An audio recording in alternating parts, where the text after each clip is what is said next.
Episode की शुरुआत होती है जहां पर गोलू जाती है रॉबिन के पास और रॉबिन 2 बड़े बैगों में पैसे लेकर बैठा होता है जो कि गोलू के अकाउंट के पैसे होते हैं और कहता है कि आज से आपका अकाउंट क्लोज। तो रॉबिन कहता है हमारी मम्मी कहती थी कि रिस्क उतना ही उठाना चाहिए, रिस्क उतना ही लेना चाहिए जितना नुकसान उठा सको।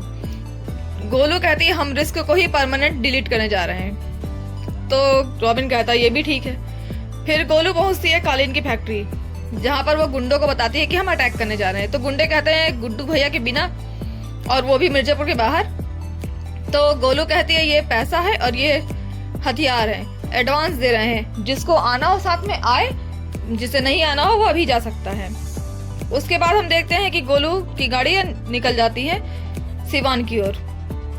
यूपी बिहार बॉर्डर पहुंचकर वो चेक पोस्ट वाले आदमी का वेट करती है ताकि वो आके उसे बता सके कि कालीन कहाँ पर है।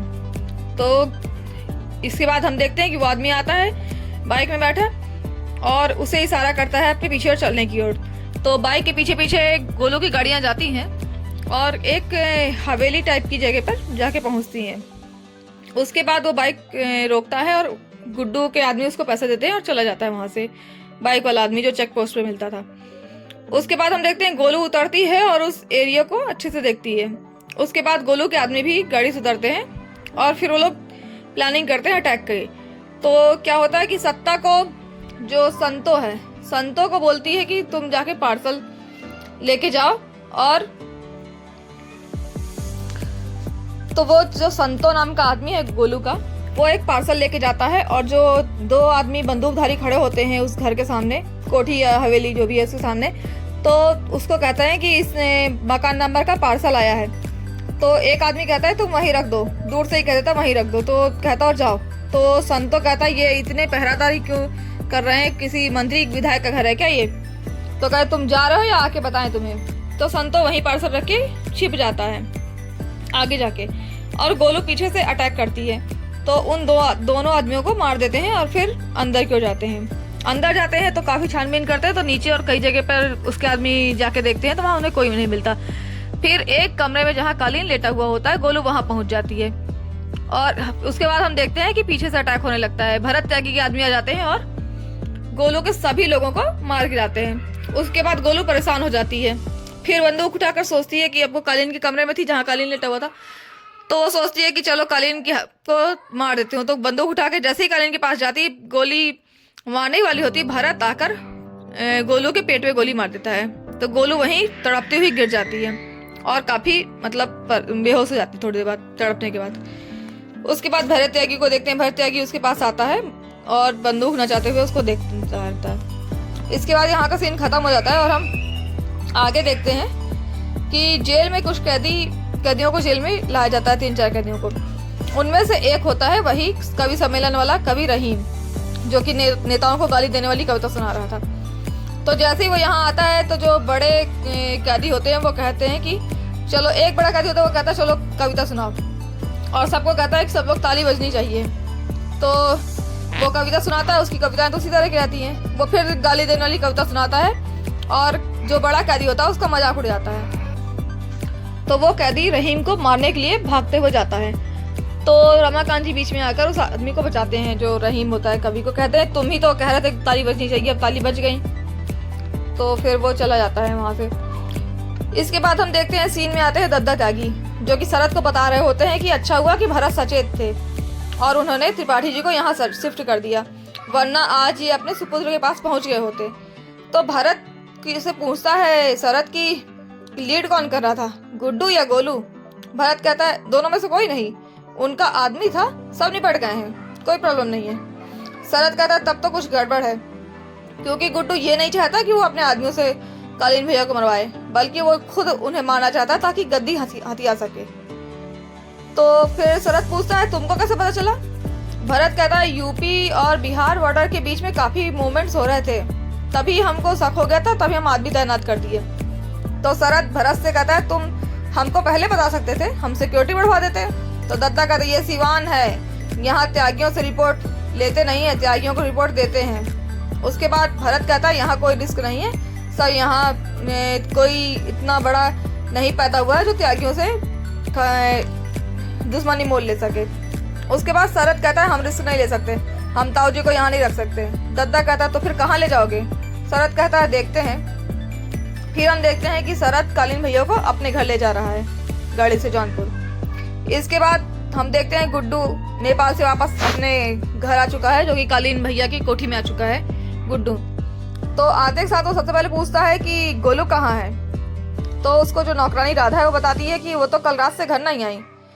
फिर गुड्डू उसके बारे में सबको फ़ोन करके पूछता है, पहले डिम्पी को फ़ोन करता है घर में, फिर गोलू के पापा को फ़ोन करता है, सब जगह फ़ोन करके पूछता है, तो गोलू का कहीं पता नहीं चलता है। उसके बाद वो फैक्ट्री से एक आदमी को बुलाता है, उससे पूछता है कि गोलू कल फैक्ट्री आई थी? तो वो कहता है कि हाँ, कहीं अटैक की प्लानिंग चल रही थी, मिर्जापुर से बाहर कहीं अटैक की प्लानिंग चल रही थी, हम तो नए आए हैं ना, इसलिए हमको मीटिंग में नहीं बुलाया जाता है। तो कहता है ठीक है। उसके बाद हम देखते हैं कि शरद पहुंच जाता है अपनी कोठी। तो कोठी में उसकी माँ जो होती है वो कालीन की आरती उतार कर, मतलब आरती तिलक करती है, उसके बाद उनको अंदर बुलाती है। इसके बाद हम देखते हैं कि शरद को सूचना मिलती है कि गुड्डू जौनपुर आ रहा है काफ़ी सारे गुंडों को लेके। तो फिर गुड्डू ने से मिलने शरद भी जाता है काफ़ी सारे गुंडों को लेके। तो दोनों के बीच रास्ते में बहसबाजी हो रही होती है।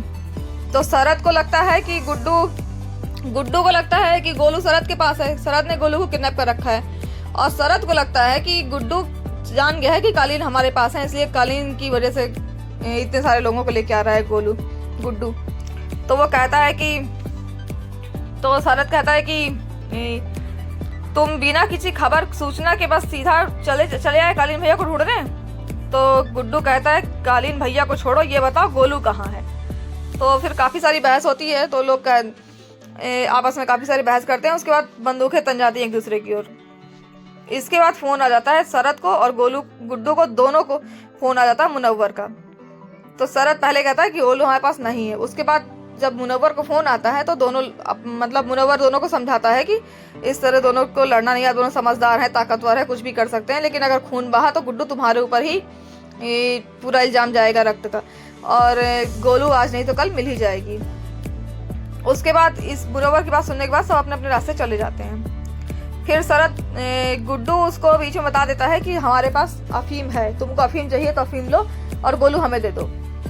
तो फिर शरद समझ जाता है कि लाला ने गुड्डू से डील कर ली है। तो फिर शरद फ़ोन करता है लाला को, कहता है कि हम आपसे पहले कहे थे कि इस डील में यूटर्नर की गुंजाइश नहीं है, गुड्डू को अफीम की सप्लाई आप ही कर रहे हैं। लाला कहता है सौदा बेल के बदले हुआ था। तो शरद कहता है हम आपको बहुत प्रैक्टिकल आदमी समझे थे और आप इमोशन के चक्कर में सब बर्बाद कर रहे हैं, टेक केयर कीजिएगा। तो लाला कहता है हमारी उंगली पकड़कर पार करना चाहते थे, हाँ हम ही को धमकी दे रहे हैं, हम अपना ख्याल रखना जानते हैं। इसके बाद हम देखते हैं कि शकुंतला कालीन का बहुत अच्छे से ख्याल रखती है, उन्हें सूप पिला रही है ये सब। फिर शरद आके उन दोनों को बताता है कि लाला ने धोखा दे दिया, लाला ने अफीम गुड्डू को दे दिया। तो शरद इसको कालीन बताते हैं कि तुम्हारे पापा हमारी अफीम कई बार पकड़ना चाहते थे लेकिन पकड़ नहीं पाए, क्योंकि लाला की जो अफीम है वो जल मार्ग से जौनपुर तक पहुंचती है और मिर्जापुर तक पहुंचती है और मिर्जापुर से ही सब जगह जाती है।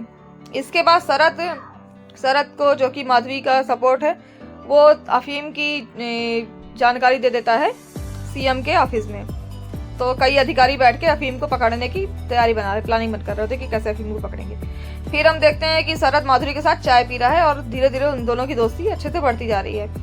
फिर हम उधर देखते हैं कि गोलू के लिए गुड्डू बहुत परेशान होता है, बैठा होता है अपनी कोठी में और उसकी कहीं खबर नहीं मिल रही। उसके पापा भी वहीं बैठे होते हैं, वो भी परेशान होते हैं क्योंकि उन्हें डिपार्टमेंट से भी कोई सपोर्ट नहीं मिल रहा होता, क्योंकि गोलू डिपार्टमेंट के दुश्मन, वो तो गुंडा, तो इसलिए कोई उसकी मदद नहीं कर रहा होता है। इसके बाद हम देखते हैं कि वीना आती है एक पुड़िया लेकर और गुड्डू को देती है। तो गुड्डू कहता है ये क्या है? तो कहती है बाहुबलियों का प्रोटीन है, आपको तनाव बहुत बढ़ गया है। तो वीना तो कहते हैं कि आप तनाव में एक गलती कर चुके हैं, शरद को अफीम के बारे में बताकर। तो गुड्डू कहता है आज नहीं तो कल बताना ही था। वीना कहती पर उसे पहले आ तो जाने देते। तो गुड्डू कहता है हम गोलू के लिए कोई भी रिस्क उठाने को तैयार हैं वीना जी। फिर वीना बोलती है हम जानते हैं गोलू आपके लिए इम्पोर्टेंट है, पर गद्दी के बारे में भी तो सोचिए, वो भी तो इम्पोर्टेंट है, दोनों का इम्पोर्टेंस समझिए। तो गुड्डू कहता है आप हमारी बात ठीक से समझ लीजिए, गोलू के लिए अगर अफीम और गद्दी दोनों देना पड़ा तो हम 2 बार नहीं सोचेंगे। बीना फिर सो कहती है शायद यही बात आपके दुश्मन जानते हैं और वो वेट कर रहे हैं कि आप कब गलत कदम उठाएं। उसके बाद वीना चली जाती है। फिर गुड्डू को जो पुड़िया दे जाती है उसको गुड्डू मतलब उसमें ड्रग्स होता है तो उसको वहाँ बिछाता है चेयर में और फिर सॉरी बबलू बोलकर सारा ड्रग्स ले लेता है और इसके बाद परेशान होकर बैठ जाता है तनाव में और यहीं पर ख़त्म हो जाता है 5वां एपिसोड। तो यहीं पर एपिसोड समाप्त होता है। अगले एपिसोड की कहानी लेकर मैं जल्दी ही हाजिर होती हूँ कल, और आप लोग मेरे चैनल को सब्सक्राइब करिए। बहुत बहुत धन्यवाद।